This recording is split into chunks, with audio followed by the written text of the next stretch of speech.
നോക്കൂ സ്നേഹിതരെ, കടൽ വെള്ളം കൊണ്ട് വുളു എടുത്താൽ ശരിയാകുമോ? നമുക്ക് നോക്കിയാലോ. ഇസ്ലാമിക ശരീഅത്തനുസരിച്ച് വുളു ശരിയാകാൻ വെള്ളം തൊഹൂറാലിക്ക് ഷർത്താണ്.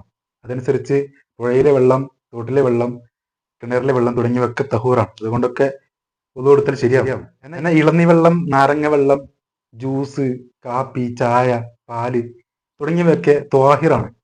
അത് ശുദ്ധിയാണ്. പക്ഷെ വുളു എടുക്കാൻ പറ്റില്ല. ഉപയോഗിക്കാൻ പറ്റുന്ന വെള്ളം എന്നുള്ളത് ത്വാഹിറും തൊഹൂറുമാണ്.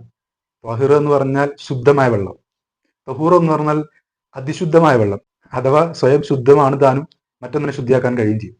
ഇതനുസരിച്ച് നേരത്തെ പറഞ്ഞ പുഴയിലെ വെള്ളം, കിണറിലെ വെള്ളം ഒക്കെ ശുദ്ധമാണ്. പിന്നെ കടൽ വെള്ളം, കടൽ വെള്ളത്തിനെ പറ്റിയിട്ട് ഒരു സ്വഹാബി ഒരിക്കൽ മുത്തനബി സല്ലല്ലാഹു അലൈഹി വസല്ലം തങ്ങളുടെ അടുക്കൽ വന്ന് ചോദിക്കുകയാണ്, അല്ലാഹുവിന്റെ റസൂലെ, ഞങ്ങളൊക്കെ കടൽ യാത്രക്കാരാണ്, കടലിലൂടെ യാത്ര ചെയ്യുന്നവരാണ്. ഞങ്ങൾ കുടിക്കാൻ വേണ്ടി അല്പം മാത്രം വെള്ളം മാത്രമേ കയ്യിൽ കരുതാറുള്ളൂ. അപ്പോ കടൽ വെള്ളം കൊണ്ട് വുളു എടുത്താൽ ശരിയാകുമോ? നബിയോടുള്ള ചോദ്യത്തിന് മുത്തനബി സല്ലല്ലാഹു അലൈഹി വസല്ലം തങ്ങൾ പറഞ്ഞ മറുപടി എന്ന് പറഞ്ഞാൽ കടലിലെ വെള്ളം തഹൂറാണ്, അത് ഉപയോഗിക്കാൻ പറ്റും. മാത്രമല്ല കൂടെ പറഞ്ഞത് വൽ ഹില്ലു മൈത്തത്തുഹൂന്നാണ്. കടലിലെ ജീവികളൊക്കെ ഹലാലാണ് ഭക്ഷിക്കാൻ, അതിന് ചത്താൽ പോലും ഹലാലാണ് എന്നാണ് പറഞ്ഞതിന്റെ അർത്ഥം. മനസ്സിലായല്ലോ? അപ്പൊ കടൽ വെള്ളം കൊണ്ട് വുളു എടുത്താൽ ശരിയാകും.